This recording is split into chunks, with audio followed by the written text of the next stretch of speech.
A natureza da realidade pessoal, capítulo 13, bem e mal, crenças pessoais e coletivas e o efeito sobre sua experiência pessoal e social.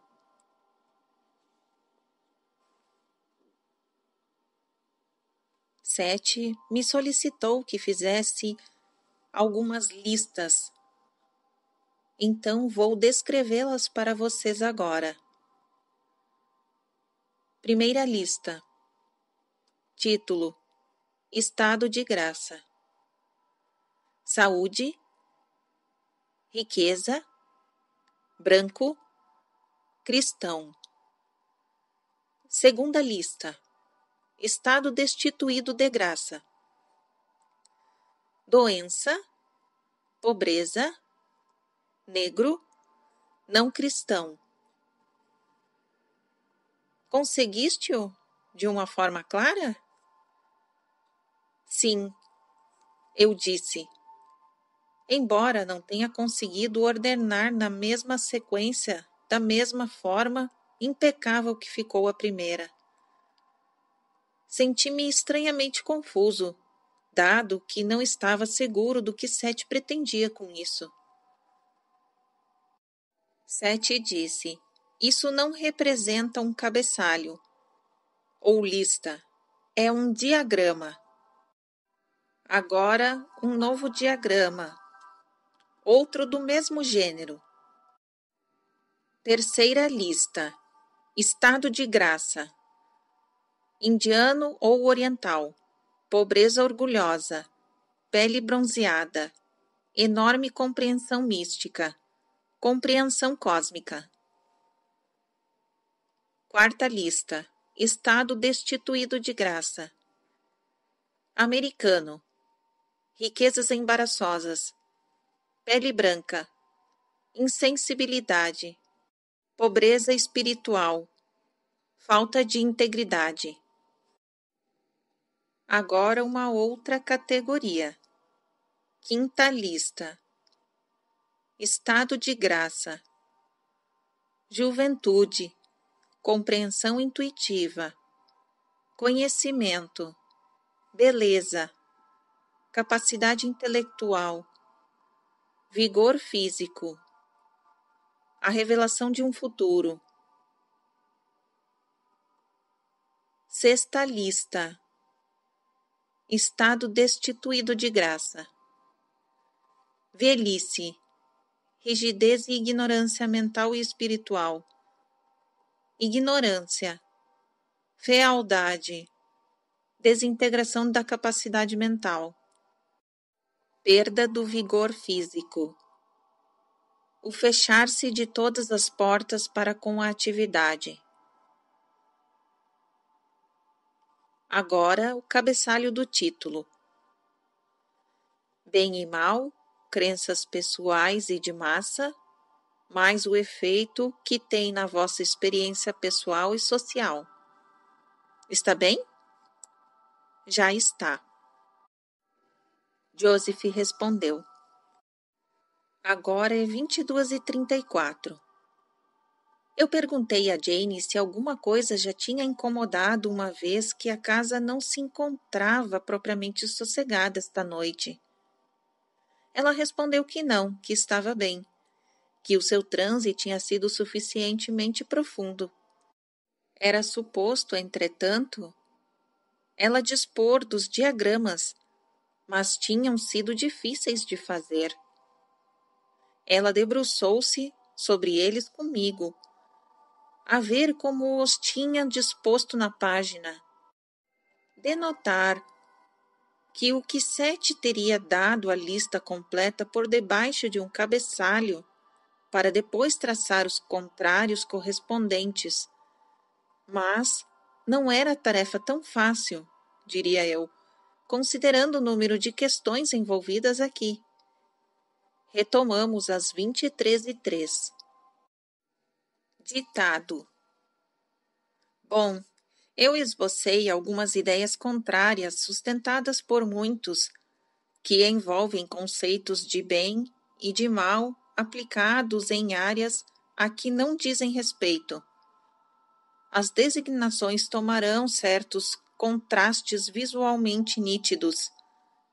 Eu queria simplesmente iniciar o capítulo seguinte, certo de que os aspectos visuais eram enunciados com clareza. Satisfeito agora? Sim.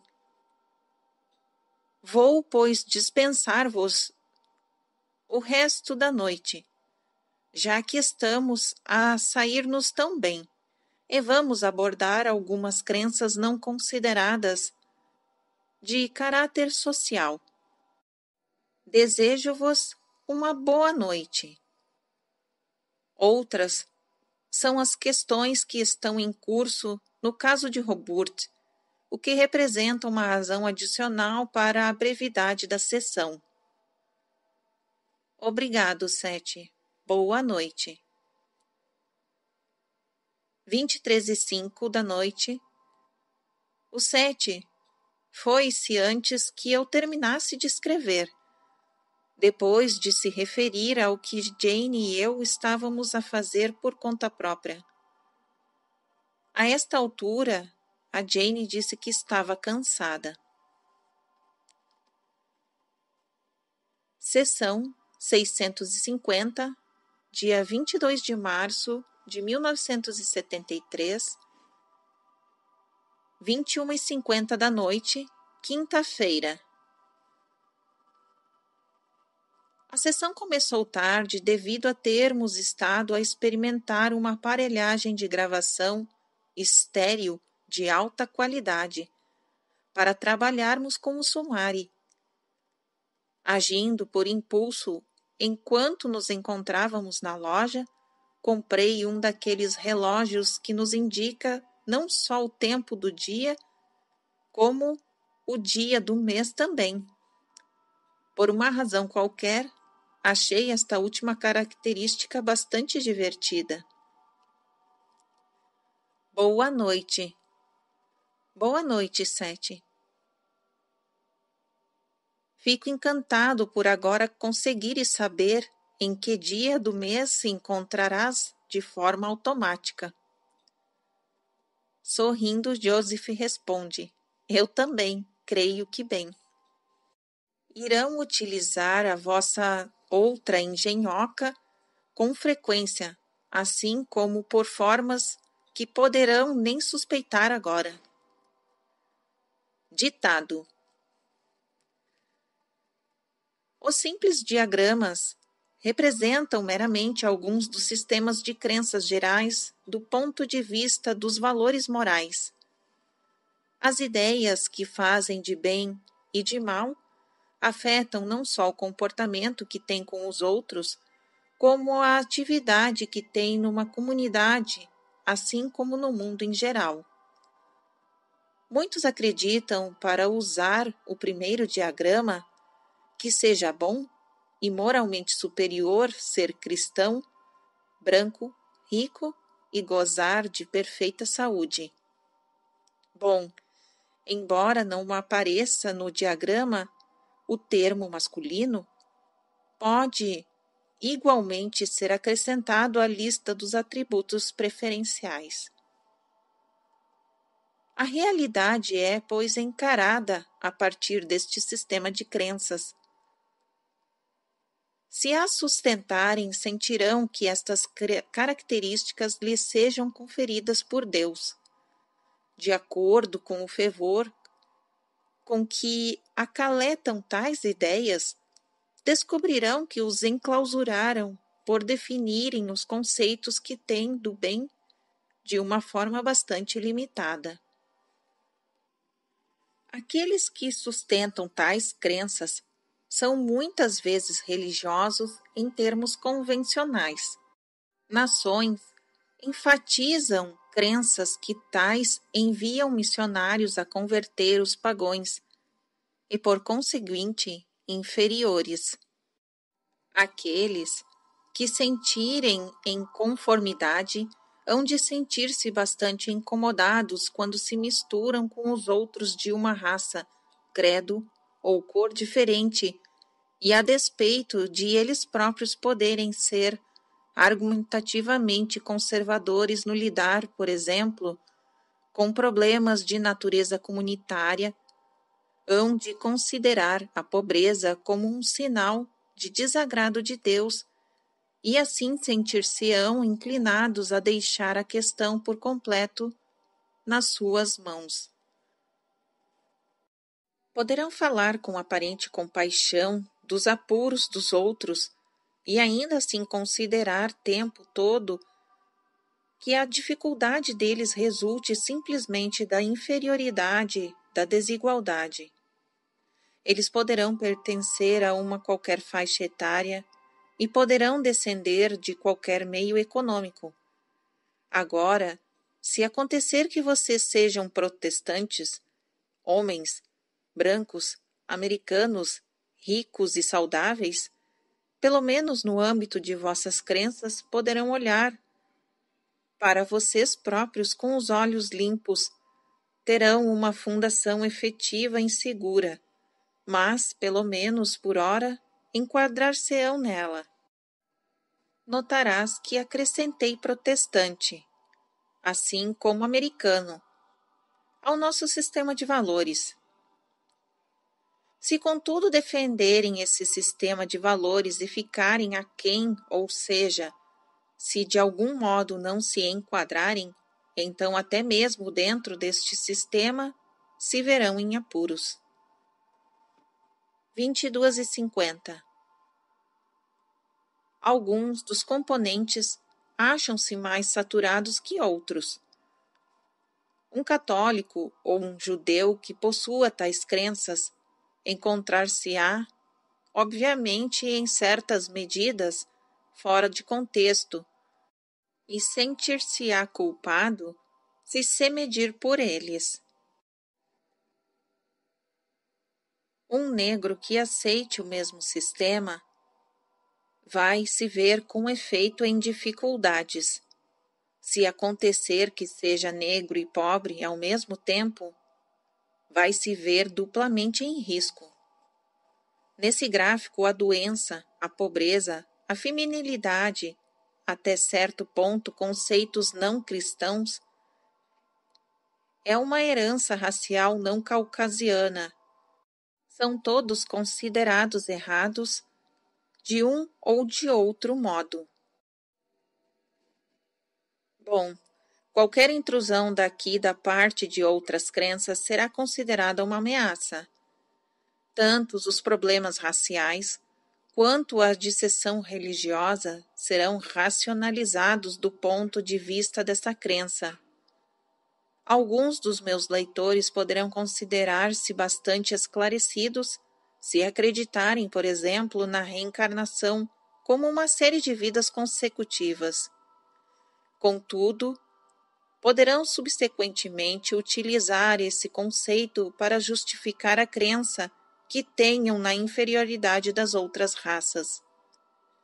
Poderão apelar dizendo que já que uma pessoa escolhe os problemas nesta vida, ao decidirem, por exemplo, nascer negros ou pobres, ou ambos, que estejam a pagar por um karma qualquer, pelo que tais questões não deveriam ser ajustadas por meio de alteração da lei ou dos costumes. Ponto final. Ver a seção 636 do capítulo 9, para encontrar algum material relativo ao karma, à reencarnação e à ideia que Sete apresenta acerca do tempo simultâneo. No lado esquerdo, olhando para o segundo diagrama, encontrarão pessoas nesta situação e neste país dotadas de espírito mais liberal. Mas não os acharão tão liberais se compreenderem que eles sejam tão preconceituosos num certo sentido, quanto o primeiro grupo ou seja no outro. Aqui temos um sistema de crenças em que seja errado ser branco, americano ou rico, ou mesmo abastado em termos financeiros. Todas as distorções do cristianismo se tornam evidentes, ao passo que o primeiro grupo permaneça na ignorância disso. Claro, já está. Todavia, aqui riqueza é possuir uma pele branca, não só são maus, como também são sintomas óbvios de decadência moral. Se o primeiro sistema de crenças encara o dinheiro e os bens como um sinal de bênçãos de Deus, o segundo grupo encara as posses materiais como uma evidência de decadência espiritual. Aqui, o exótico é romantizado, o extravagante é sustentado e o pitoresco é encarado como real. Pele negra ou marrom tornam-se critérios de perfeição espiritual e a pobreza torna-se divisa de honra a ser envergada não só com orgulho, como a ser comumente usada como foguete de agressão. Aqueles que seguem tais sistemas de crenças pensam estar com a razão do seu lado. O seu estilo de vida, as aflições comunitárias e as inclinações políticas que tenham achar-se-ão em direta oposição com a ética do branco rico. Agora, se acontecer o caso de serem negros e de terem pele marrom, pobres, e acreditarem nesse sistema, sentir-se-ão pelo menos seguros nele. Caso sejam, em vez disso, brancos e saudáveis, e defenderem tais crenças, haverão de se achar bastante inferiores, de fato, e fazer tudo quanto puderem para mostrar o quão pitorescos, liberais e compreensivos são, e o quão negro ou possuidores de pele marrom possam ser, conquanto sejam brancos abastados e talvez mesmo secretamente devotos de vosso cristianismo. Terão sem dúvida Budas exibidos de uma forma sem gosto e camas indianas. Vamos fazer um intervalo das 22h27 às 22h45. Continuando o ditado. Bom, o terceiro diagrama pode cruzar-se com o outro sistema de crenças, está claro? Nos dois primeiros grupos, sobra muito espaço de manobra. Poderão ter uma, duas ou três características preferidas que se correlacionarem com as ideias que têm, por exemplo, mas os conceitos que terão com respeito à idade não lhes proporcionarão tal liberdade, porque de uma forma ou de outra, todos vós, caso tenham sorte, para se referir em vossos termos, se aproximarão da velhice. Muitos acreditam que seja a idade da degeneração física e ou espiritual, uma idade em que todos aqueles atributos da maturidade arduamente ganhos se desvanecerão e as suas faculdades de raciocínio desaparecem como grãos de areia mantidos demasiado por tempo nas mãos do pensar da mente. Se a vida for encarada neste sistema de crenças como boa, então a juventude será encarada como uma coroação da glória, de cuja posição cimeira não mais haja que subir, exceto descer. Aos velhos não serão concedidas características de sabedoria, mas receados com o mal como coisa má, indesejados ou assustadores. Para esses, a senilidade parecerá um término de vida natural e inevitável. Conforme foi mencionado antes neste livro, na seção 644 do capítulo 11, muitos de quantos seguem tais crenças procuram ocultá-las deles próprios, numa tentativa desesperada de serem jovens. Tanto a juventude quanto a velhice têm o seu lugar, e no âmbito de vossa raça, cada um desempenha aspectos importantes. Estais habituados em termos de hereditariedade. Em termos físicos, e de um modo diferente do que imaginam, isto é importante. Contudo, determinadas experiências terrenas dependem da duração de tempo e resultam da consciência do fato de a mente atuar sobre suas experiências terrenas ao longo de prolongados períodos.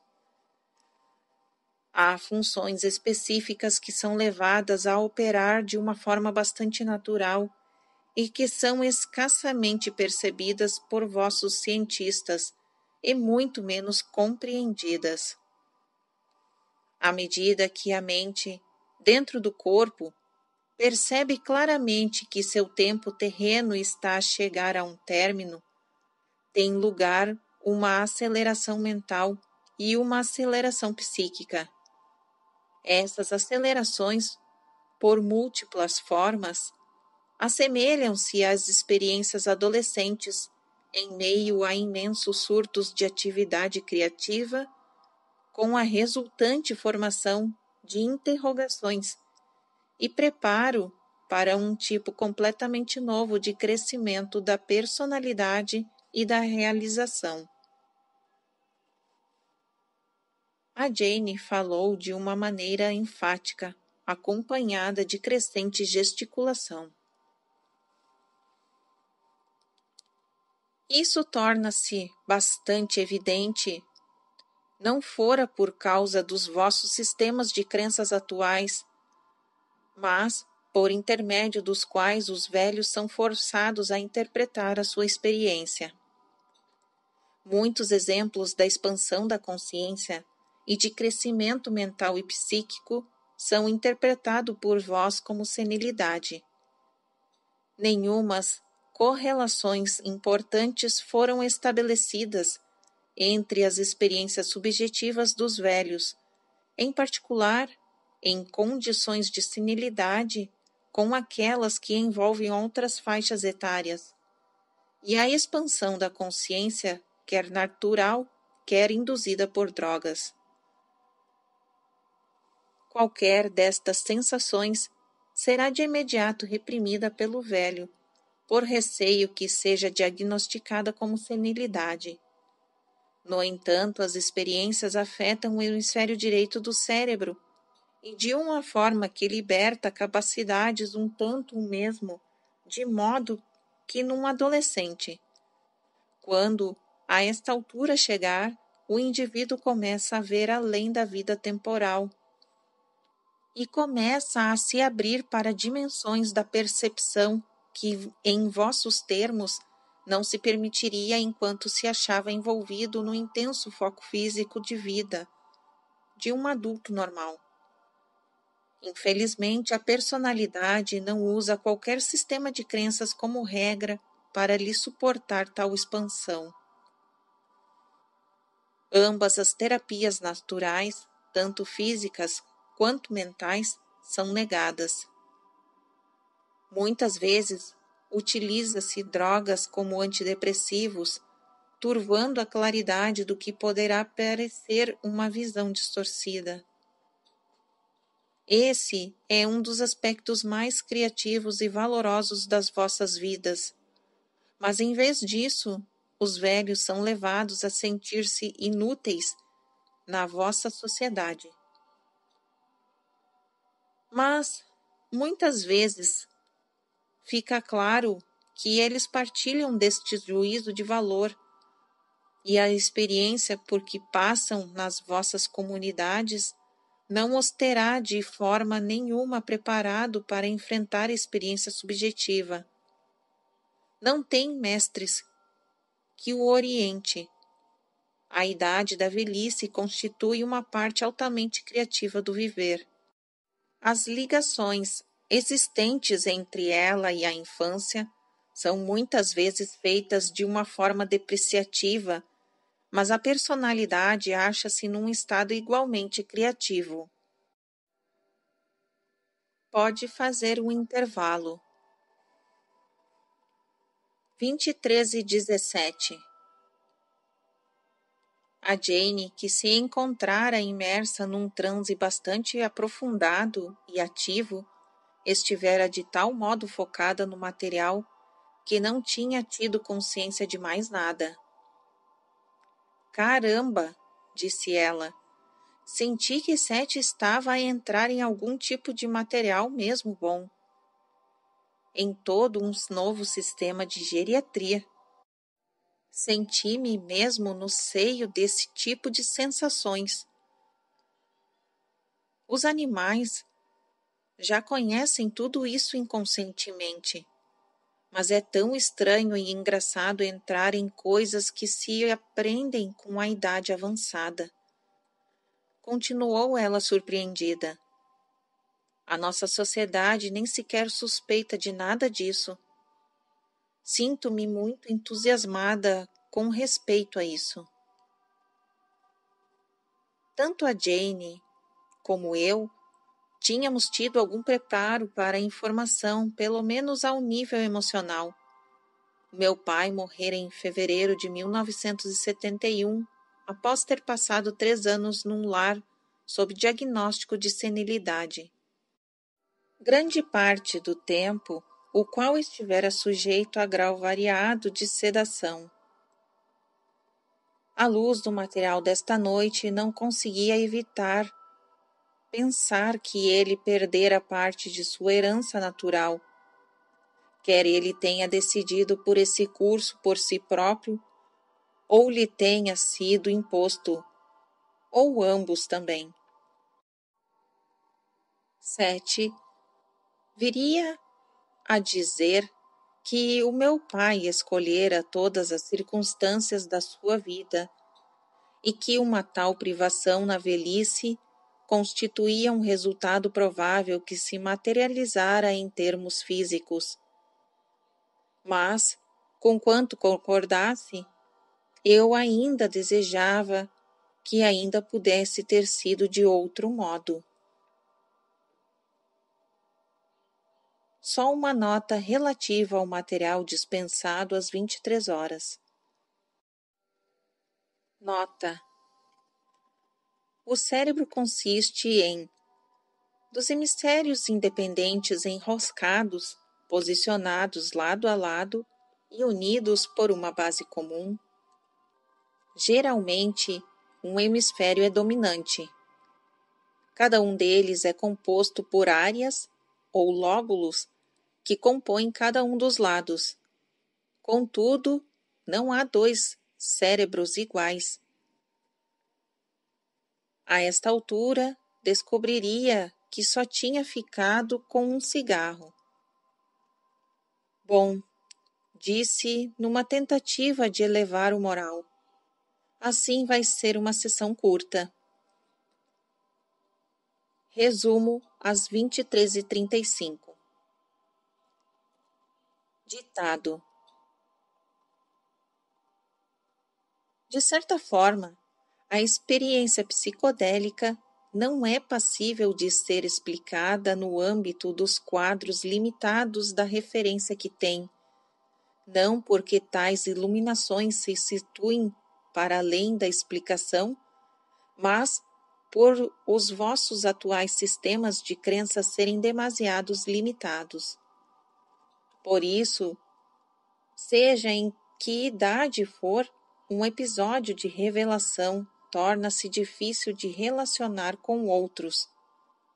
Contudo, na idade mais avançada, ninguém sente qualquer interesse, mas, ainda assim, é aqui, conforme na adolescência, que a maior criatividade pode emergir e, não obstante, passar sem ser reconhecida. Esta era podia ser mais vantajosa para o indivíduo e para a raça do que qualquer outro período, caso fosse reconhecido e compreendido por aquilo que é. As alterações químicas peculiares que ocorrem são muitas vezes precisamente aquelas que conduzem à vossa maior concepção e experiência, mas elas são livres do que imaginam que seja a aplicação prática. Tem início, pois, um desencadeamento, um ímpeto pelo qual a personalidade procura libertar-se da orientação do tempo e do espaço, libertado pela habitual necessidade de participar em termos adultos. A personalidade, uma vez mais, encara a natureza da experiência no mais puro dos termos. Em algumas das civilizações anteriores, isso era conseguido num contexto em que os velhos eram cuidados fisicamente e as palavras escutadas com toda a atenção. Ideias de velho sábio e lendas semelhantes aplicam-se aqui, assim como os conceitos místicos da velha poderosa. Na sua progressão natural e por si só, o velho compreende muito bem as suas próprias visões. Mente e corpo operam junto na perfeição. Em bom e alto tom, Sete fala. Fim da sessão. Os meus cordiais cumprimentos a ambos. Obrigado, Sete. Boa noite. 23h49. Sessão 651, dia 26 de março de 1973, 21h46, segunda-feira. Tivemos esta sessão no estúdio de Jane, de modo que ela pode sentar-se diante dos microfones de seu novo sistema de gravação. Agora, contudo, ainda não tínhamos sido bem-sucedidos na obtenção dos melhores resultados com o equipamento. Boa noite. Boa noite, Sete. Vamos retomar o ditado. As crenças que têm com relação à idade, a semelhança de tudo o mais, formarão a vossa experiência e as vossas crenças de massa afetarão a vossa civilização. Com os conceitos atualmente sustentados pela vossa sociedade, tanto homens como mulheres temem a idade avançada desde a mocidade. Se a idade da juventude adulta é considerada o epítome da vida, a bem-aventurança e o sucesso, então a idade da velhice é encarada como o contrário, um período de falha e decadência. Parte disso tem a ver com as ideias distorcidas, tanto da mente consciente como da mente inconsciente, para usar os vossos termos aqui. De um modo geral, a mente consciente na sociedade ocidental é encarada como sendo alcançado no início da idade adulta, tal como o eu nasce no berço da inconsciência da infância, na percepção crítica e diferenciação que apresenta. O apreço por distorções e diferenciações é considerada uma das maiores características da consciência, de modo que esses seus aspectos são valorizados. Por outro lado, as igualmente significativas qualidades correlacionadas de assimilação e de combinação são negligenciadas. Nos círculos eruditos, e muitos que não são ilustrados, o intelecto é equiparado somente a faculdades críticas, de modo que quanto mais forem diagnosticáveis, tanto mais serão consideradas intelectuais. Durante os anos da vida adulta ocidental, a consciência foca-se de uma forma mais atenta numa área específica da atividade e da manipulação física. A mente é treinada desde a infância para usar as suas qualidades argumentativas e de distinção acima de todas as outras, o que permite que a criatividade flua por determinados canais altamente restritivos e aceites. Quando uma pessoa envelhece e caso se reforme, por exemplo, o foco para este particular tipo de concentração não mais se torna imediato e disponível. Na realidade, a mente torna-se mais nela própria e vê-se livre para usar as próprias capacidades, autorizada a desviar-se das áreas restritivas, autorizada a assimilar, admitir e criar.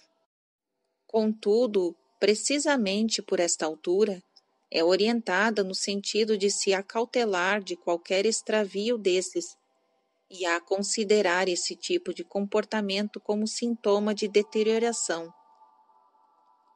Aqueles que seguem as crenças de massas descobrirão que a sua própria imagem pessoal terá mudado.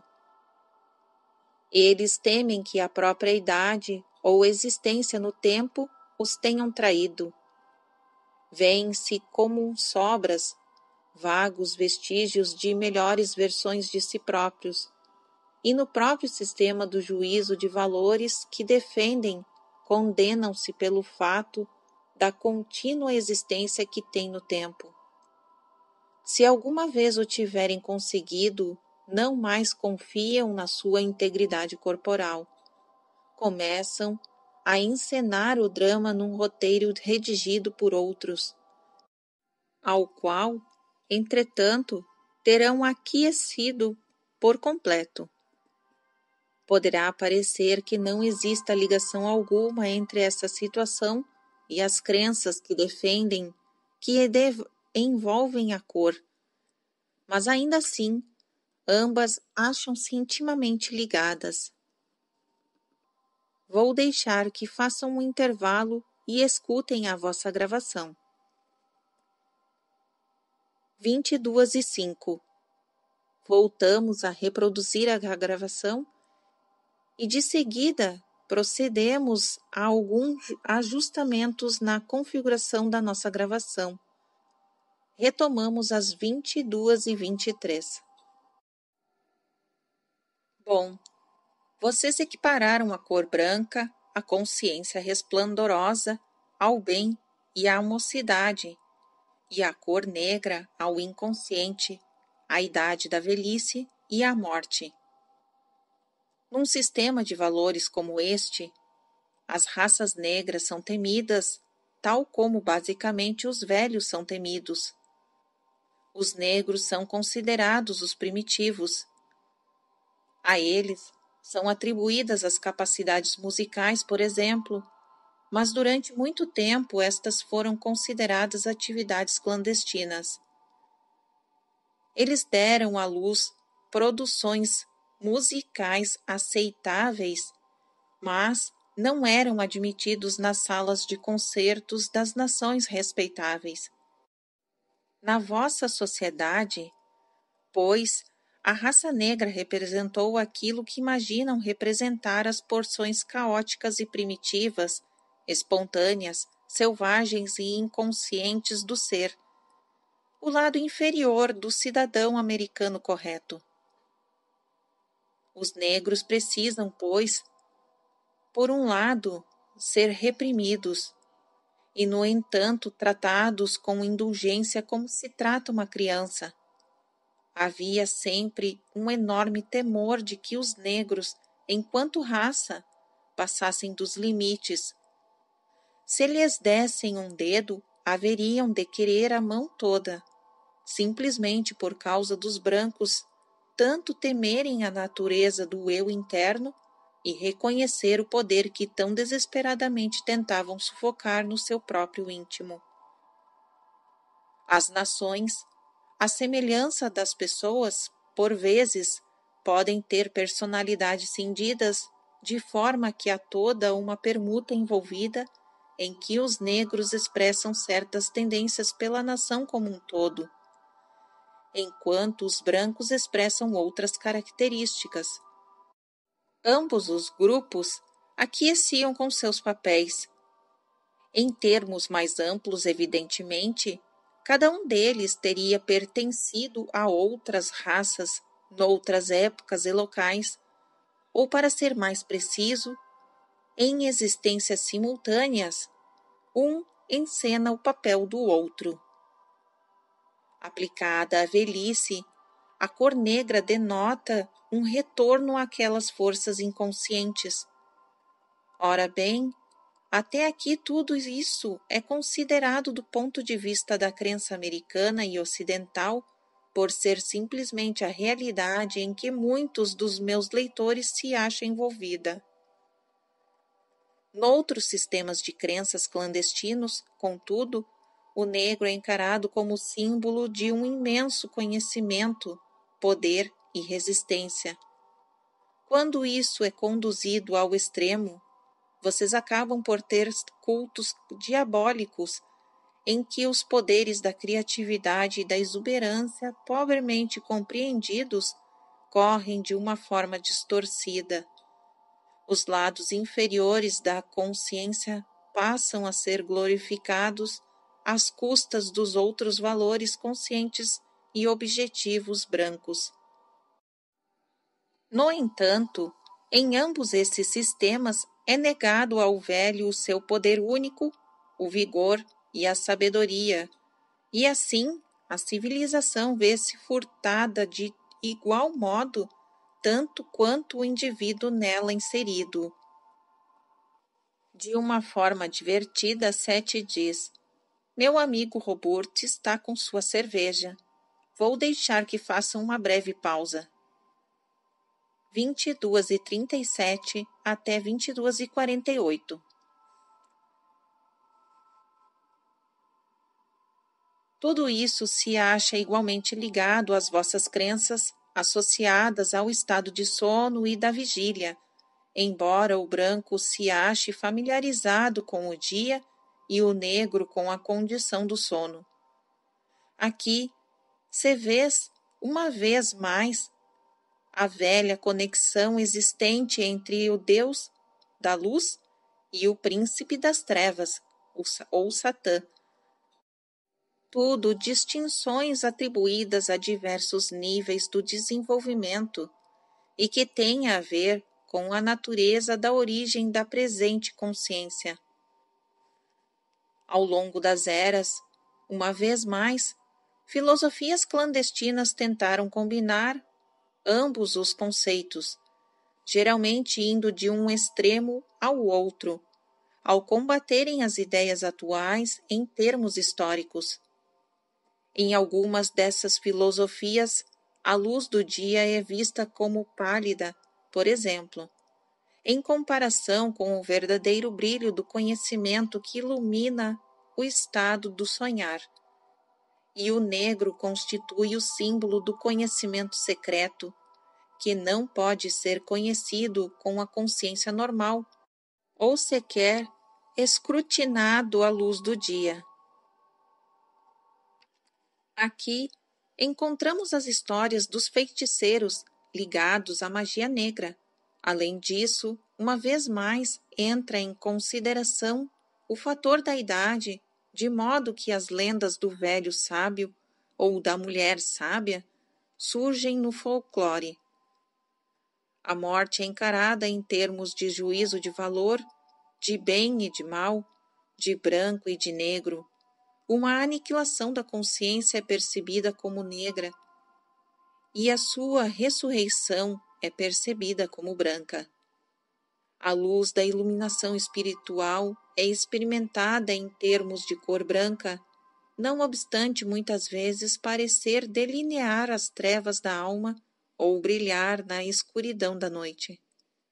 Assim, nos vossos termos de referência, ambos acham-se dependentes um do outro e trocam as conotações que têm de acordo com as vossas crenças. Nos mitos das antigas civilizações, a noite mais a sua congênere da escuridão achava-se invertida, e os segredos da noite eram conscientemente explorados. Estabeleciam-se correspondências em que tal conhecimento era usado conscientemente à luz do dia. Ambos os aspectos, aparentemente separados da consciência, fundiam-se e surgiam floreados artísticos e civilizacionais que são aqui, nos vossos termos, quase impossíveis de conceber.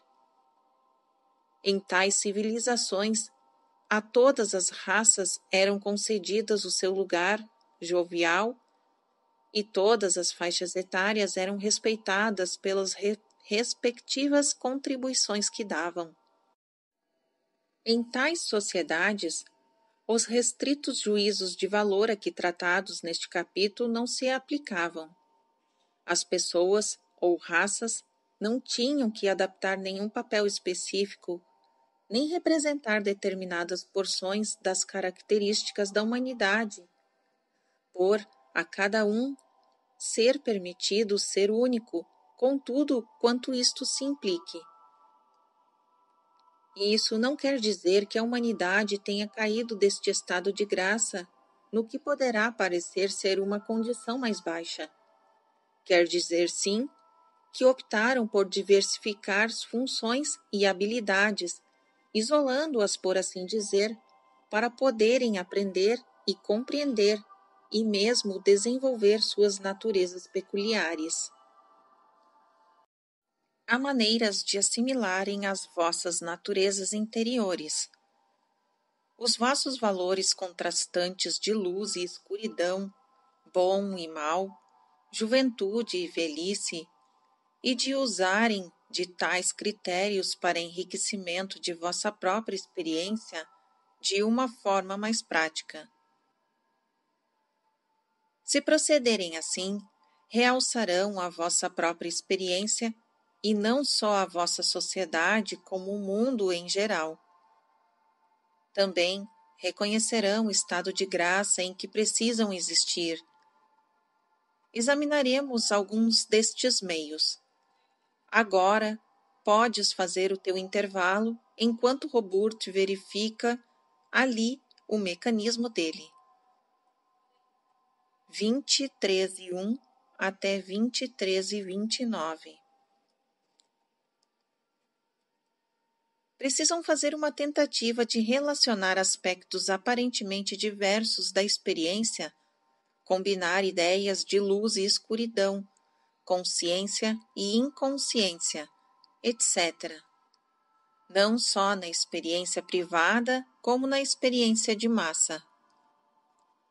Conforme mencionado em Sete Fala, o meu anterior livro, enormes distinções são estabelecidas entre o vosso estado de vigília e o vosso estado de sono. Ver seção 532, capítulo 8 deste mesmo livro. Eles acham-se divididos e pouco é empreendido no sentido de relacionar os dois. Muitos de vós não acharão nada prático alterar o vosso período de sono devido aos compromissos profissionais que têm. Contudo, mais alguns serão capazes disso. E aqueles de vós que realmente se sentirem interessados em empreendê-lo, poderão pelo menos alcançar ocasionalmente uma certa variação, que permita que combinem as atividades do estado de vigília com as de sono, com uma eficácia muito maior. Aqueles de vós que forem capazes disso, descobrirão que uma combinação um tanto alterada resultará em enorme vantagem para vós. Eu sugeriria um período de sono de 6 horas de cada vez, e não mais que isso. Se ainda sentirem necessidade de um maior período de descanso, então uma sesta, no máximo de 2 horas e não mais, poderia ser acrescentada. Muitos descobrirão que um período regular de 5 horas de sono seja suficiente, acrescido de uma sesta necessária. Um período de 4 horas é ideal, contudo, reforçado pela duração da sesta que lhes parece natural. Em circunstâncias que tais não serão criadas divisões, nem artifícios de maior entre ambos os estados de consciência. A mente consciente ver-se-á mais habilitada a recordar e a assimilar a sua experiência onírica, e nos sonhos o eu pode usar a sua experiência de estado de vigília de uma forma mais eficaz. Muitas vezes descobrirão que tais estruturas eclodem de uma forma natural nos velhos, mas aqueles que despertam da forma espontânea após 4 horas de sono consideram padecer de insônia por causa das crenças que defendem, de modo que não conseguem utilizar a experiência de um modo adequado. Tanto o consciente quanto o inconsciente operariam de um modo muito mais efetivo, contudo, sob a ação de um programa de sono breve. E para quantos se acharem envolvidos em empreendimentos criativos, um tipo de horário desses traria uma maior intuição e conhecimento aplicado. Aqueles que seguissem tal conduta natural haveriam de sentir uma maior estabilidade em si próprios. No quadro geral dos padrões a que fiz referência, cada um descobriria evidentemente o seu ritmo particular, embora possam ter que fazer algumas experiências até que colham o máximo de equilíbrio. Mas o ritmo da vitalidade seria intensificado. É verdade que os padrões alcançarão o seu próprio fluxo em certas alturas da vida. Se seguirem o vosso próprio ritmo, períodos mais curtos ou mais longos seguir-se-ão e sucederão com naturalidade. A vossa consciência, conforme a encaram, sofrerá uma expansão com tais práticas.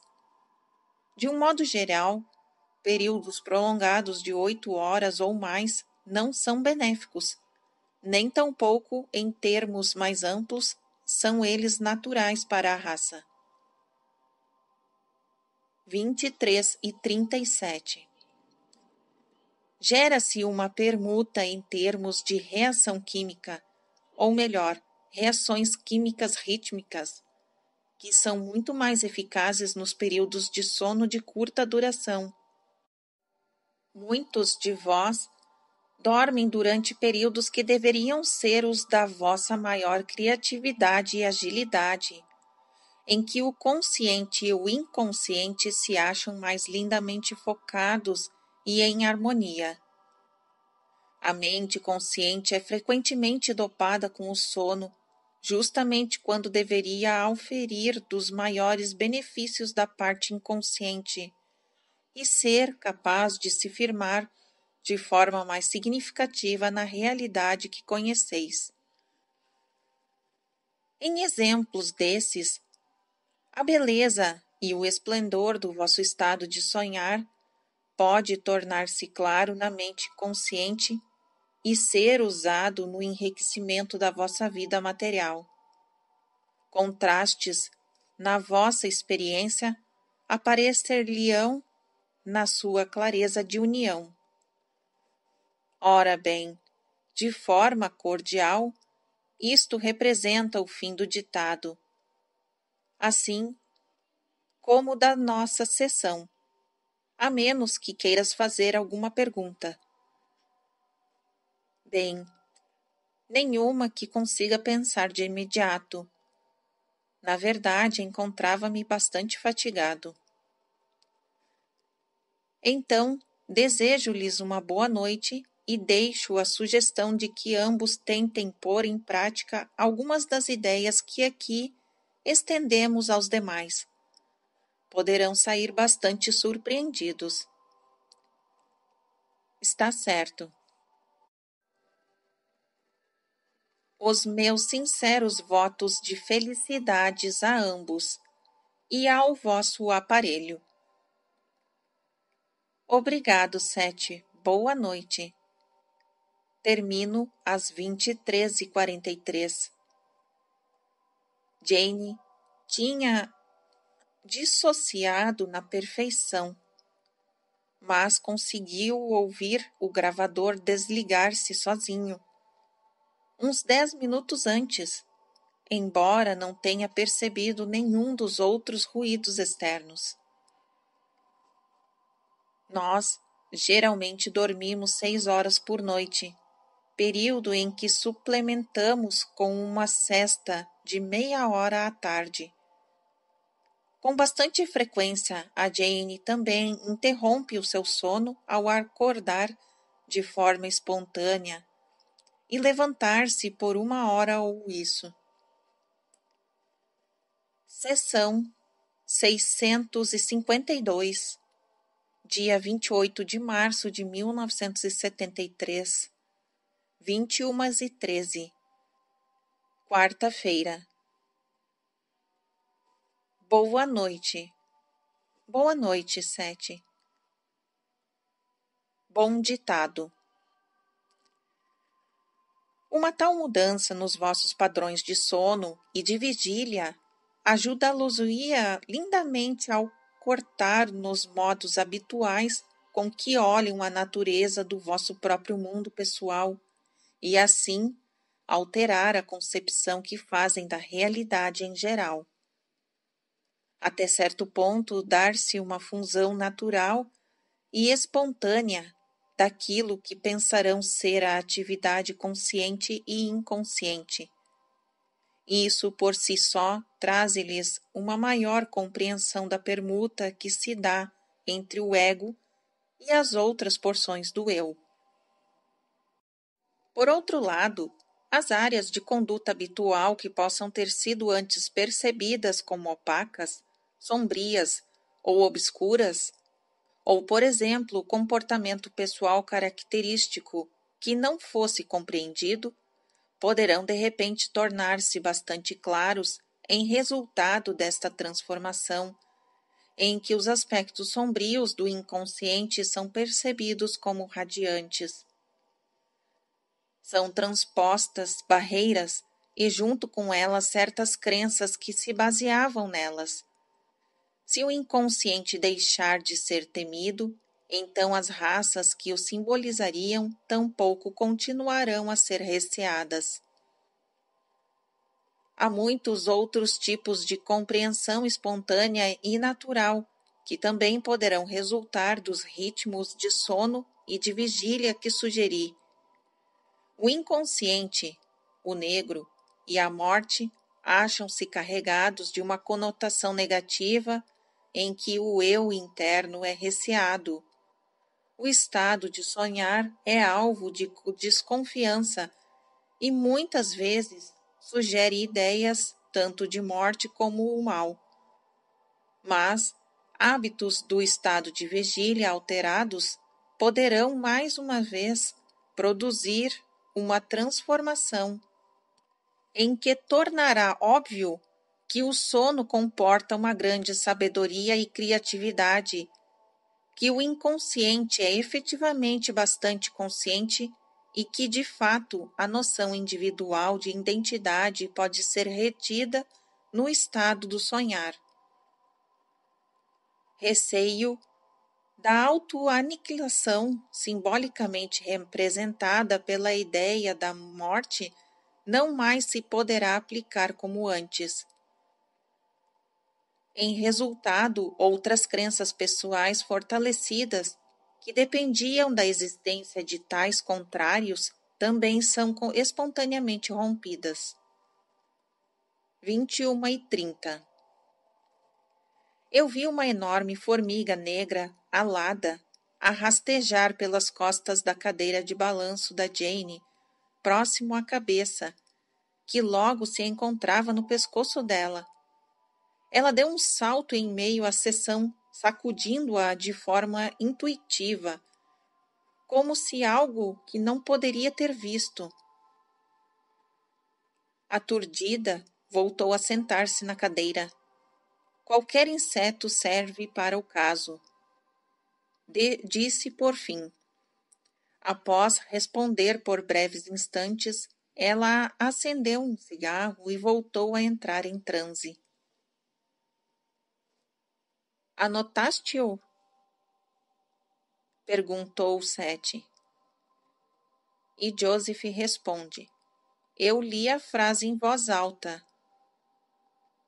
E o Seth, Jane, prosseguiu então. Quando se sentem ágeis, assim receptivos e intelectuais no estado do sonhar, como na vida do estado de vigília, torna-se-lhes impossível operar nos velhos moldes. Isso não quer dizer que em todos os sonhos esse tipo particular de percepção seja alcançado, mas é frequentemente realizado no âmbito do padrão do sono e vigília sugeridos. De um modo bastante energético, uma certa situação benéfica e natural é alcançada em que as mentes conscientes e inconscientes se encontram. Isso ocorre de forma espontânea, seja qual for o padrão de sono que adaptem, só que é muito breve e raramente recordado. O estado ótimo é tão curto devido ao prolongado período em que a mente consciente se vê dopada. Os animais seguem os próprios horários de vigília e de sono, e ao seu jeito colhem benefícios de ambos os estados, e usam-nos de uma forma mais eficaz, em particular de acordo com as linhas do sistema corporal de terapia embutido. Eles sabem exatamente quando devem alterar os padrões deles, a fim de prolongarem ou encurtarem períodos de sono, ajustando desse modo o débito de adrenalina e regulando os hormônios corporais. Nos humanos, a ideia de nutrição acha-se igualmente envolvida. Com os hábitos que cultivam, o corpo acha-se literalmente faminto durante longos períodos de noite, para depois ser nutrido em excesso durante o dia. Informação terapêutica importante transmitida pelos sonhos é destinada a ser recordada, deixa de o ser, devido a que vossos hábitos de sono os mergulhe por demasiado tempo no que pensam ser o inconsciente. O próprio corpo em si pode ser refrescado e obter repouso em muito menos que 8 horas, e após umas 5 horas, os músculos anelam pela atividade. Essa necessidade constitui igualmente um sinal para despertar, de modo a que o material inconsciente e a informação onírica possa ser conscientemente assimilado. Faça um intervalo agora, 21h45 até 21h55. Muitas das concepções equivocadas que fazem a respeito à natureza da realidade acham-se diretamente relacionadas com a divisão que atribuem à experiência de vigília, à vossa atividade consciente e inconsciente. Parecerão dar-se contrários que na realidade não existem. Muitos símbolos e racionalizações tornam-se todas necessárias para explicar as aparentes divergências, as aparentes contradições entre realidades que parecem ser tão distintas. São ativados mecanismos psicológicos individuais, por vezes em termos de neuroses, ou outros problemas mentais que tais mecanismos trazem ao de cima desafio interior ou dilemas de que o outro modo seria resolvido mais facilmente por meio de uma permuta franca da realidade consciente e inconsciente. 22:01. Uma vez mais fomos interrompidos, desta vez pelo telefone. Eu atendi-o. E depois a Jane pegou nele ao sair do estado de transe. Falou durante uns 5 minutos ou isso com uma mulher que vivia a umas poucas horas de distância, que pretendia frequentar as aulas de ESP. Tudo bem. Continuando o ditado. No relacionamento natural, existe entre corpo e mente o estado do sono atual com um grande conector, o intérprete, e faculta o livre curso do material consciente e inconsciente. Nos tipos de padrão de sono sugeridos, são estabelecidas condições de otimização. Neuroses e psicoses simplesmente não ocorreriam sob tais condições. E na liberdade natural de ida e volta do sistema, dilemas externos ou problemas são resolvidos na condição do sonhar. E a dificuldade interior pode igualmente ser resolvida simbolicamente através da experiência física. O esclarecimento respeitante ao eu interno pode sugerir com clareza durante a realidade do estado de vigília e, do mesmo modo, informação inestimável com respeito ao eu consciente pode ser recebida no estado de sonhos. Em ambas as condições, dar-se um fluxo espontâneo de energia psíquica dotada de aprimorada reação hormonal.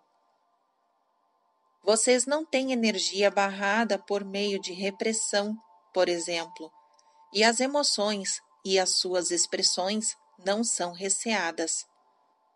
No vosso atual sistema de crenças, e à luz de incerteza em que o inconsciente é considerado, é geralmente gerado um receio das emoções. Não só são elas comumente impedidas no estado de vigília, como objeto de tanta censura quanto possível nos sonhos. A sua expressão torna-se demasiado difícil. Dão-se enormes bloqueios de energia que, em vossos termos, poderão resultar em condutas neuróticas ou ainda mais resistentes psicóticas. A inibição de tais emoções muitas vezes interfere igualmente com o sistema nervoso e os seus dispositivos terapêuticos. Tais emoções reprimidas, mais toda a carga que se patenteia por detrás de tais conceitos distorcidos acerca do inconsciente, resulta numa projeção interior sobre os demais. Na vossa área individual, deverá haver pessoas em que projetarão todas as emoções ou características carregadas assustadoras. Ao mesmo tempo, sentir-se-ão atraídos para junto desses indivíduos por as projeções representarem uma parte de vós. Ao nível de uma nação, as características ou qualidades serão projetadas no exterior num inimigo. No caso de uma nação, elas serão dirigidas contra uma raça particular, credo ou cor. 22 e 24. Vocês não vão simplesmente de encontro aos vossos padrões de sono. Eles não resultam da vossa tecnologia nem dos vossos hábitos industriais. Em vez disso, eles fazem parte daquelas crenças que os terão levado a desenvolver a vossa sociedade, tecnologia e industrial. Eles emergiram à medida que começaram a categorizar cada vez mais a experiência, até acabarem por se ver separados da fonte ou manancial da vossa própria realidade psicológica. Em circunstâncias normais, os animais, enquanto dormem à noite, encontram-se ainda parcialmente alerta contra predadores e o perigo. Existe no seio das características inatas do cérebro dos mamíferos, pois, um enorme equilíbrio no qual o total relaxamento físico é capaz de ocorrer durante o sono, enquanto a consciência é mantida num estado parcial suspenso, num modo passivo, ainda que alerta. Tal estado permite uma participação consciente e interpretação da atividade onírica inconsciente. Tal condição confere ao corpo o seu repouso, ainda que não permaneça inerte por períodos tão prolongados de tempo. Os mamíferos também alteraram os seus hábitos para acomodarem aquelas condições que lhe imprimiriam, de modo que o comportamento estudado em laboratórios não é necessariamente assim revelado pelos mesmos animais no seu estado natural. Tomada isoladamente, esta afirmação poderá parecer enganadora. As alterações comportamentais são propriamente naturais, está claro? A consciência animal difere da vossa. No caso da vossa, faz-se necessária uma sutil discriminação de modo que o material inconsciente possa ser assimilado. Contudo, todos os desenvolvimentos da humanidade se acham em estado latente no cérebro animal, e muitos dos atributos que não têm consciência encontram-se em estado latente na vossa própria. As vias neurológicas, no caso deles, já existem. Nas vossas atuais crenças, todavia, e para o referir de novo, a consciência é equiparada em termos bem restritos com a concepção que tem do comportamento intelectual. Vós considerais que isso represente um pico na realização mental, desenvolver-se das percepções indiferenciadas da infância e retornar de forma ignominiosa a elas uma vez mais na velhice. Tais padrões de vigília e sono, conforme sugeri, iria familiarizá-los com as porções enormemente criativas e energéticas da conduta psicológica, que não são diferenciadas em absoluto, mas simplesmente distintas dos vossos conceitos habituais de consciência, e elas operam ao longo de vossa vida. As experiências naturais do que pensam ser distorções temporais, por exemplo, que ocorrem na infância do mesmo modo que na velhice, representam experiências bastante normais do vosso tempo ambiental básico, muito mais do que o tempo cronológico com o qual se acham tão familiarizados. Os padrões que sugeri, por conseguinte, poderão conduzi-los por muito mais próximo de uma compreensão da realidade do vosso ser e ajudam-nos a derrubar crenças que provocam divisão pessoal e social. Podes fazer um intervalo agora. 22h46. Bom, foi um ótimo transe. Eu e Jane, a despeito de insetos e telefonemas, depois de às 22h56. Ele está quase pronto de novo, disse Jane. Ditado. Bom, o prolongamento período de contínua atividade de vigília está em certa medida em desacordo com as vossas inclinações naturais.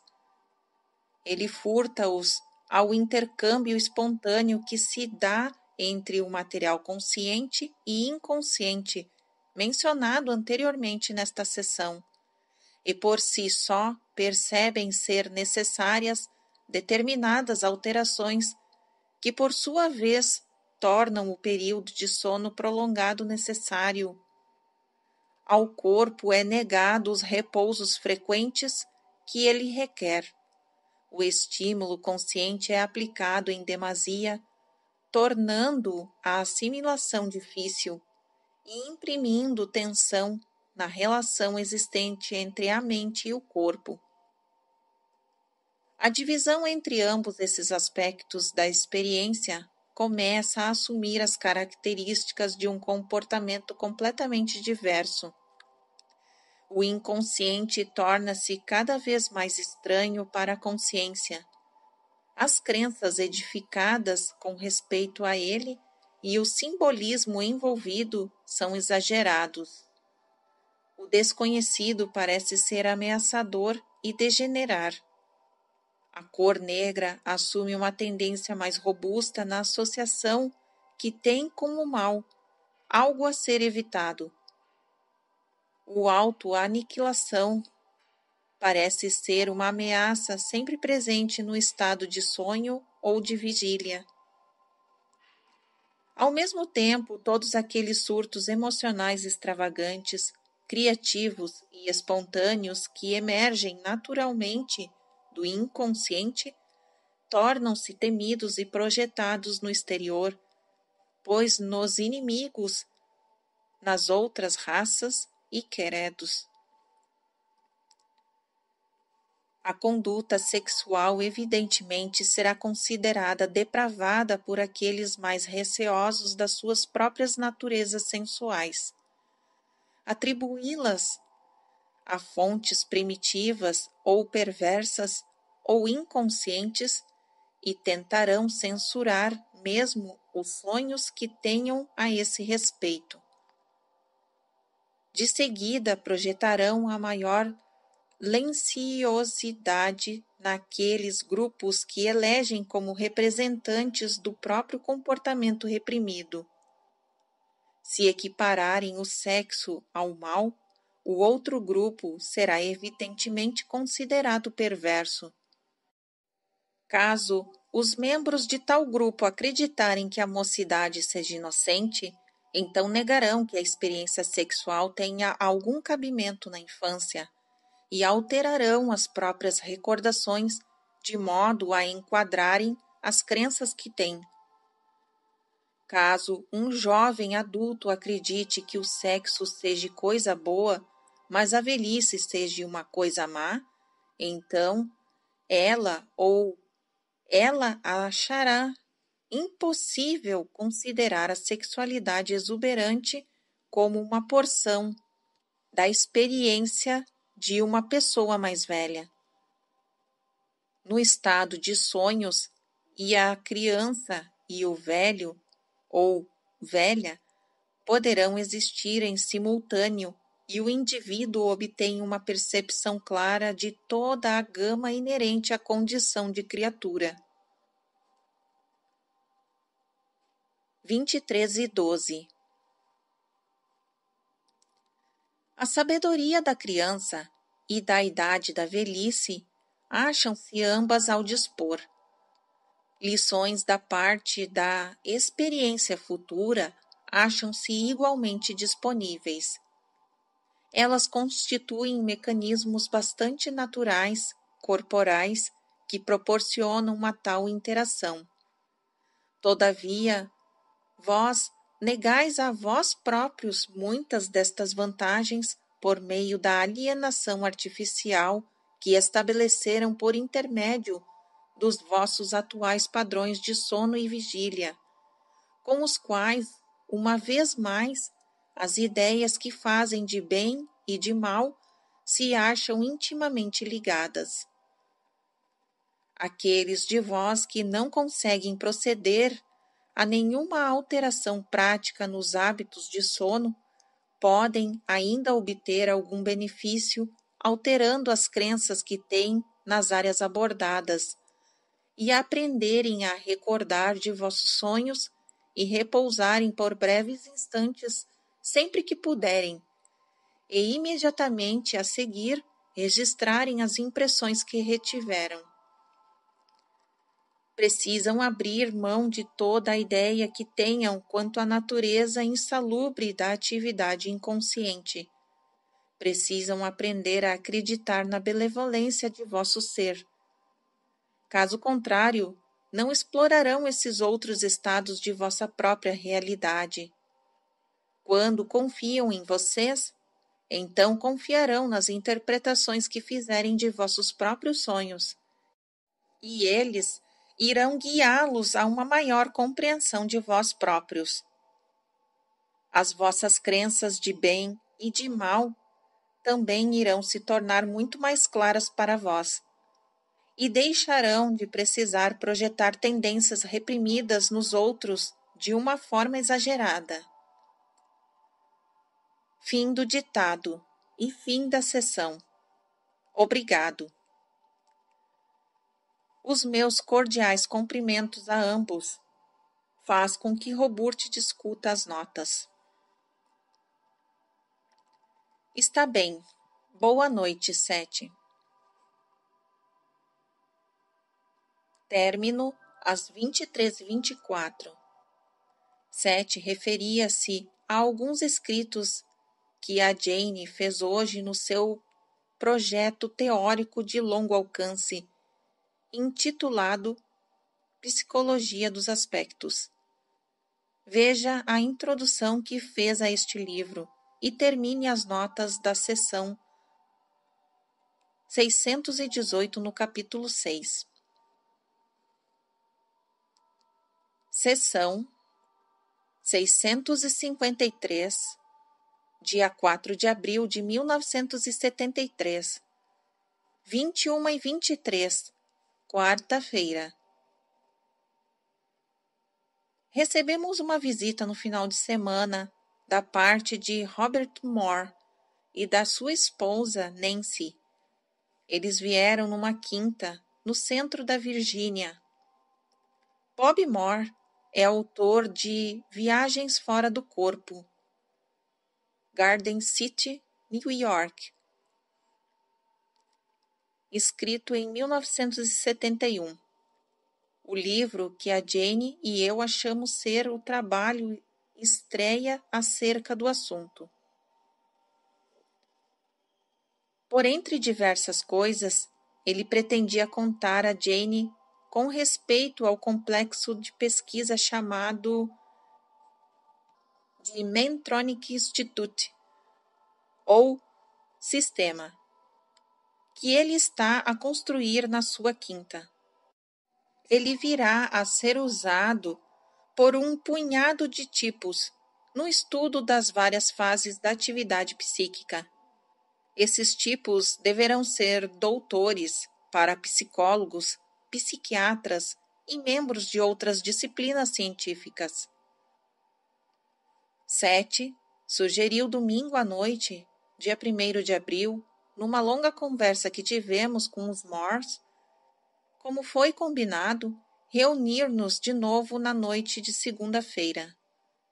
Contudo, no início da manhã de segunda-feira, a Jane começou a experimentar um outro surto forte de inspiração criativa, uma claramente transcendente que durou por várias horas. Ela teve intimações dele na tarde de domingo, antes dos nossos convidados chegarem.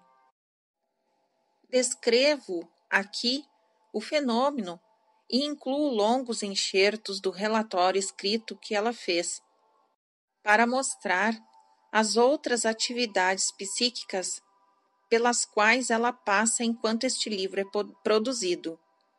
Ao mesmo tempo, essas percepções traçam discernimentos para este mesmo livro.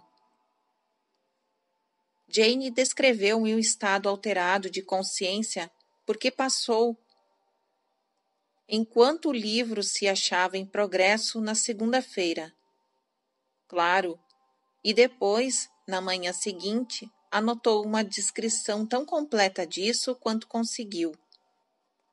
Este livro necessitou de mais de 6.000 palavras, mas, mesmo durante a sua datilografia, ela deu por si a receber porções da experiência em certo grau moderado. Na tarde de domingo, antes de nossas visitas chegarem, ela escreveu: tinha começado a ler um livro de Ralph Waldo Emerson, o poeta e filósofo que viveu em 1803 a 1882.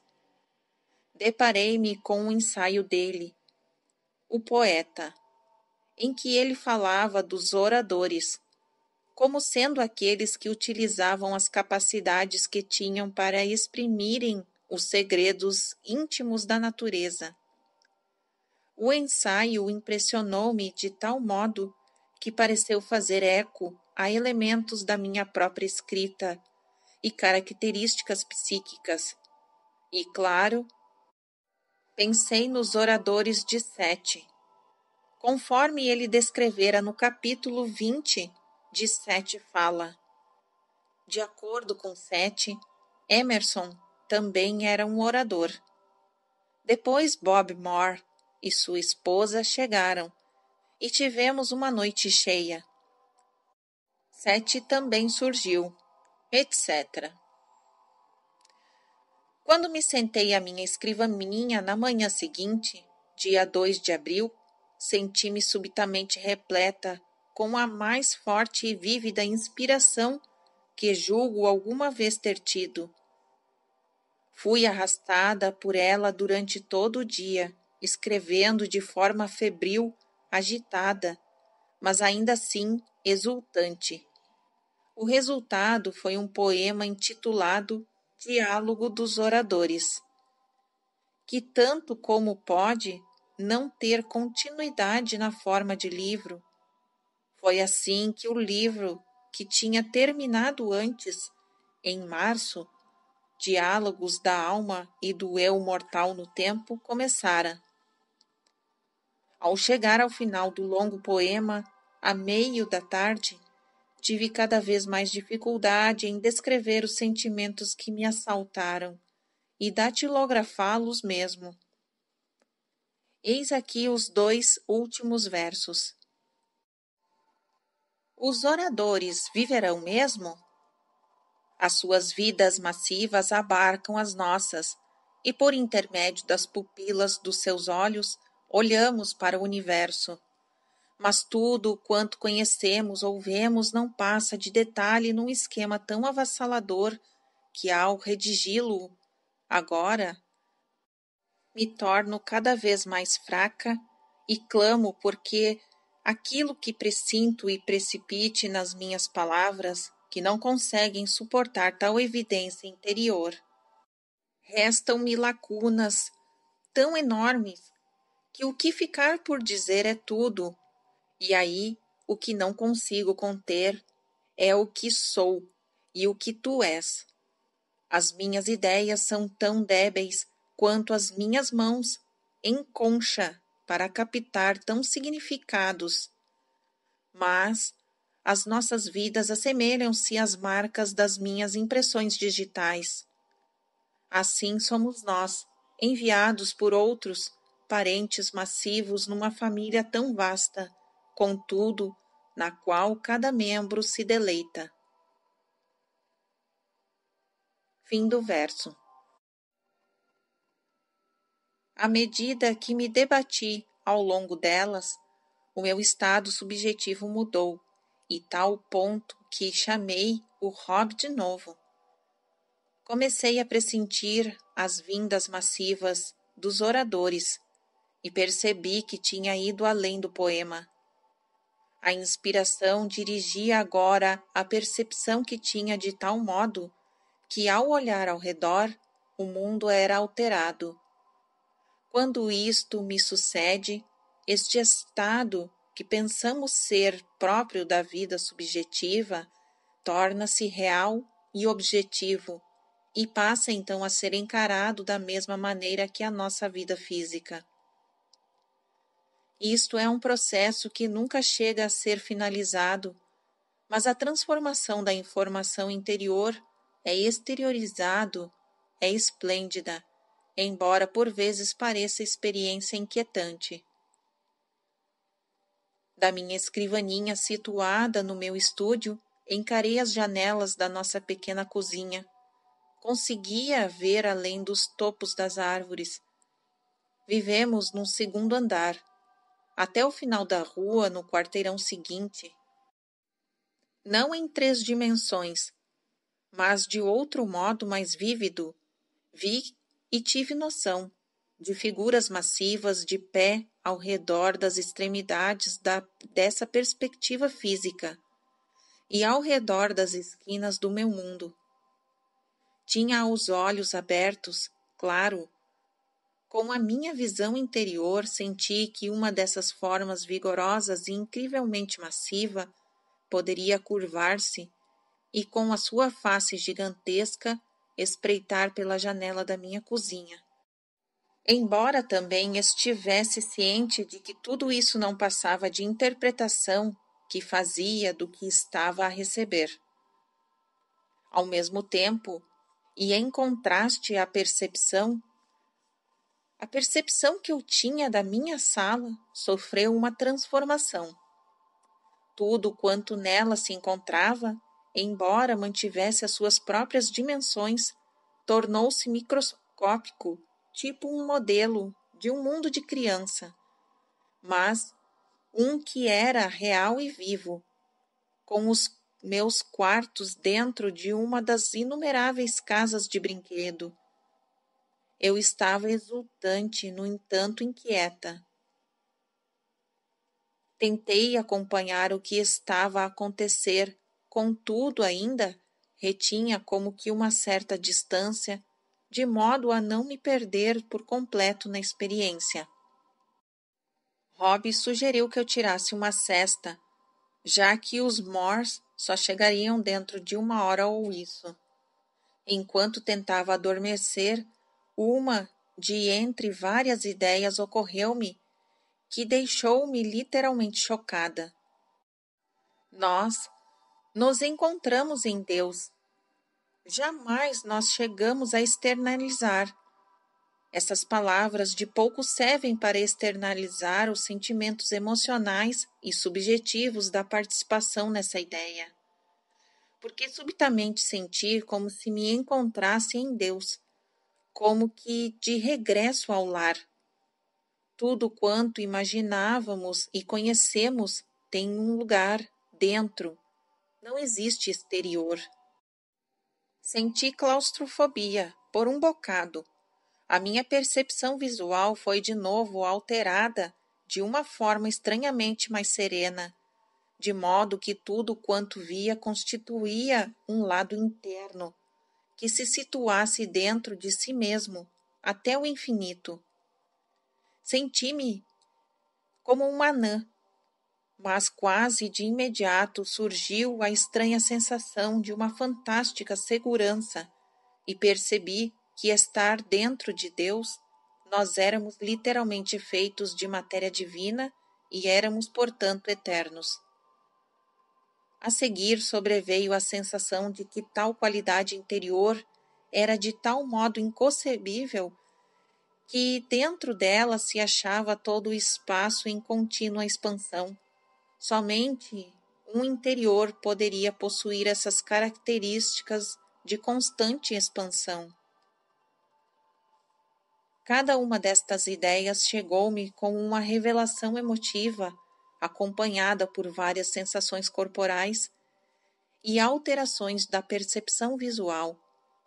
Aqui tiveram início outras experiências, mas em grau variado, eu perdi-me nelas.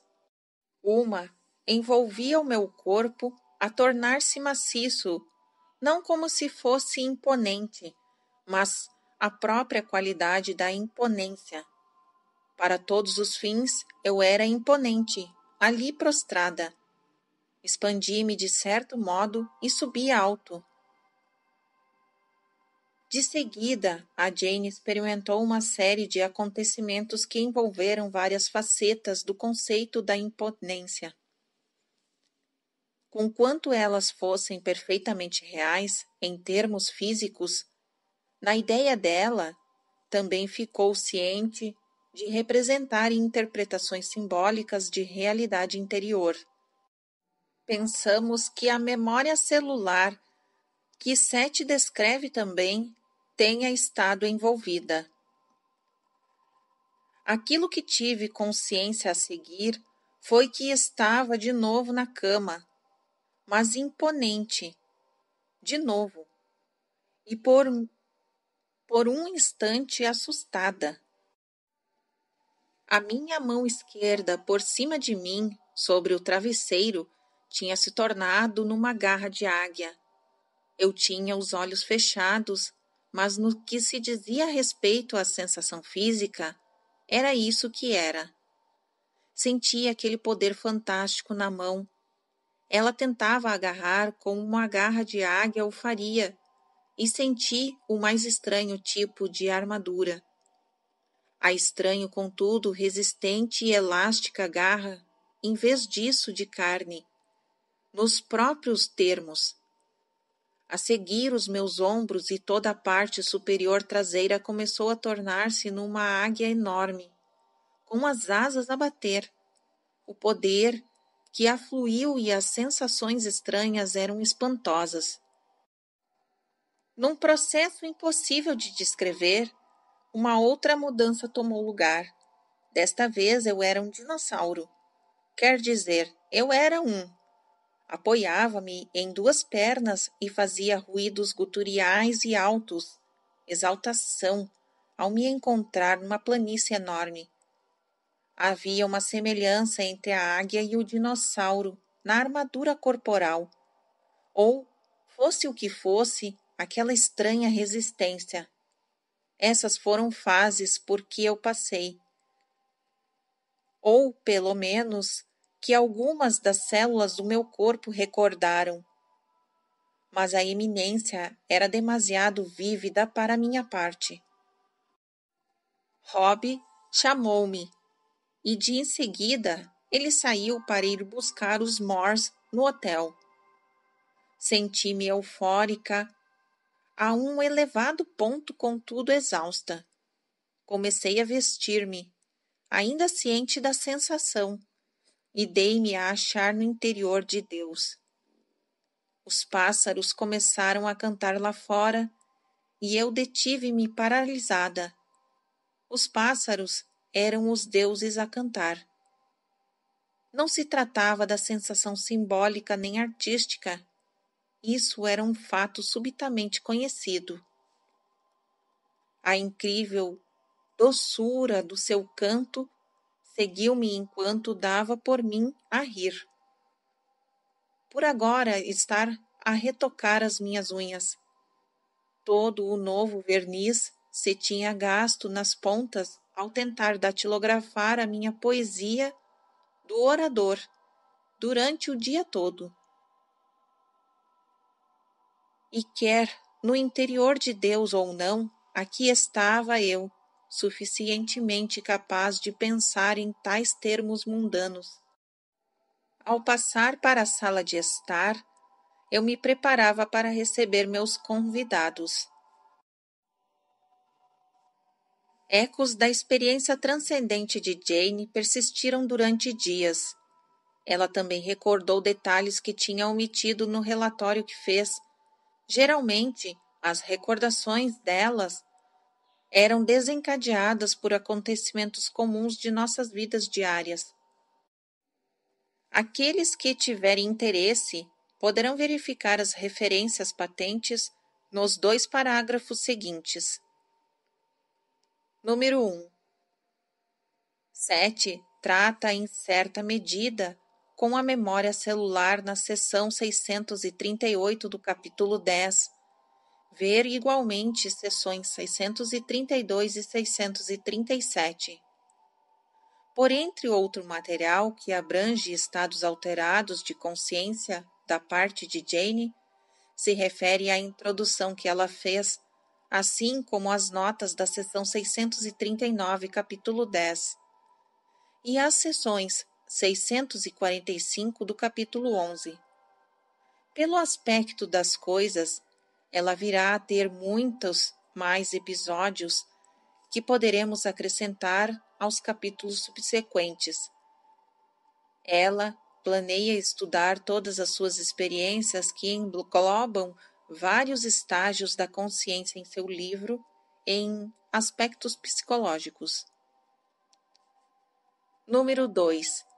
Existem ligações evidentes entre as porções imponentes da última aventura psíquica que a Jane teve e o primeiro encontro que tivemos com 7-2, em abril de 1968.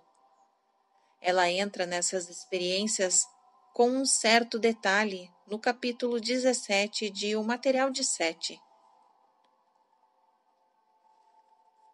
Há mais acerca de 7.2 no capítulo 22 de Sete fala. No capítulo 1 de O Material de Sete, ela descreve a primeira viagem que ela fez por intermédio de um estado alterado de consciência e como ela resultou na produção do manuscrito intitulado O Universo Físico e as Ideias de Construção. Ver as notas que antecedem a seção 633 no capítulo 8. Na noite de domingo, não tivemos qualquer sessão.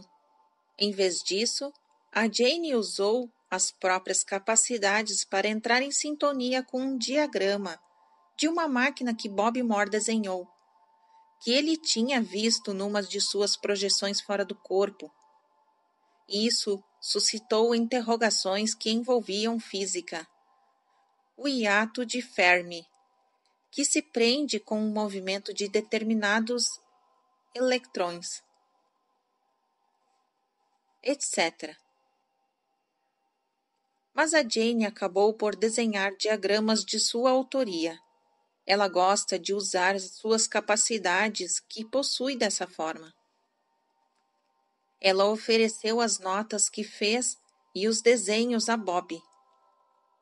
Na noite de quinta-feira, para além de escrever acerca de a experiência transcendental que passou, ela redigiu uma descrição acerca da conversa que tivéramos na noite de segunda-feira e refez as anotações e desenhos que fizera para os seus próprios registros.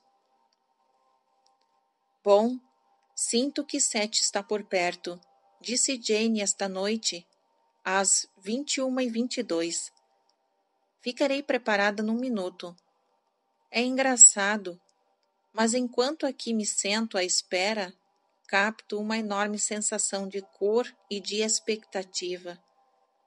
Geralmente sinto, é quase a mesma sensação de voo alto, que sempre faço quando alguma poesia boa, como na segunda-feira. E lá tirou os óculos. Boa noite. Boa noite, Sete. Ditado. As atitudes que tem para com o sono, sonhos ou qualquer alteração de consciência são todas tingidas em certa medida por crenças respeitantes ao bem e ao mal na vossa sociedade ocidental. Elas emergem do velho trabalho de ética puritana. O tédio conduz às más ações. Esse tipo de mentalidade por si só suscita uma atitude generalizada na qual o descanso é alvo da desaprovação e os sonhos são considerados suspeitos. Os desvaneios e mesmo as mais ligeiras alterações da consciência assumem conotações morais. Tais ideias são espelhadas na vossa sociedade por incontáveis maneiras e em áreas que valores de bem e mal não se tornam evidentes. Contudo, os desportos ativos são considerados bons, mas muitas vezes contrastados com atividades passivas e intuitivas, que são então encaradas como más. Vós insistis num produto material de um tipo qualquer, demonstrativo concreto. Nesse contexto, os sonhos ou devaneios não são vistos como construtivos ou produtivos. Os jovens são instatos para enfrentar a vida de uma forma agressiva, mas no uso do termo isso significa de uma forma competitiva. Isso implica igualmente e fomenta, está claro, a direção da consciência individual de uma forma externa somente. Não só deve a consciência ser focada na realidade exterior, como dentro desses limites, e além disso aproveitada para determinados objetivos específicos. Quaisquer outras inclinações serão desaprovadas. Tais indivíduos são treinados para considerar qualquer alteração de consciência, qualquer esforço aparentemente passivo, como perigoso, num ou noutro grau. Um artista será tolerado caso o seu trabalho venda bem, por exemplo, em cujo caso pensarão que o artista seja simplesmente mais complicado do que a maioria na descoberta de uma forma de fazer dinheiro. O escritor é tolerado caso seus livros resultem quer em fama ou fortuna. O poeta é escassamente tolerado por geralmente os seus esforços não produzirem nada disso.